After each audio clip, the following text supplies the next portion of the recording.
Keeping it with anti-government protests, a day after Hong Kong police used tear gas, pepper spray and rubber bullets against demonstrators, China's top Hong Kong policy office addressed the escalating protests, saying that Hong Kong's priority is to punish violence.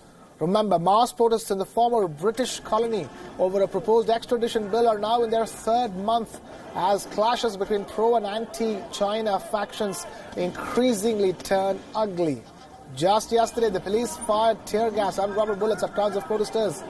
The demonstrators had taken to the streets to demand action over an attack a week earlier by suspected criminal gangs known as triads on pro-democracy activists. Mass protests have become a regular weekend activity for Hong Kong residents amid public resentment over police violence and Hong Kong's chief executive and leader, Carrie Lam's failure to address the unrest. And today in the briefing on the current situation, China's Hong Kong and Macau Affairs Office, which is overseen by China's cabinet, blamed media organizations for stoking public panic.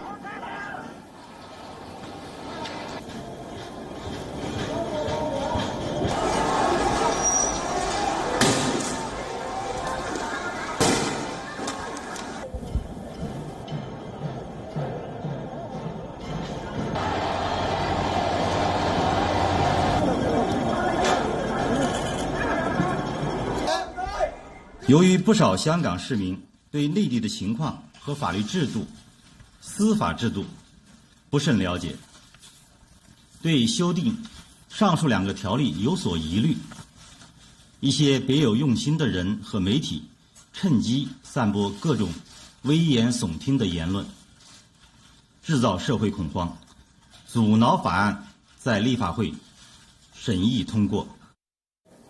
Earlier this month, protesters stormed the legislature building of Hong Kong, vandalizing the structure and spray painting slogans on it.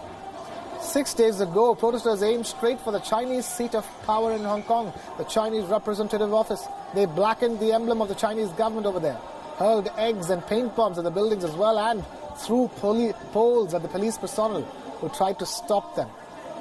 For 8 weeks now, these protests have challenged Beijing's authority over Hong Kong, embroiling the city-state in its worst political crisis in history. Apart from the extradition bill, police inaction and what protesters claim as police apathy have been at the center of the agitations since last week.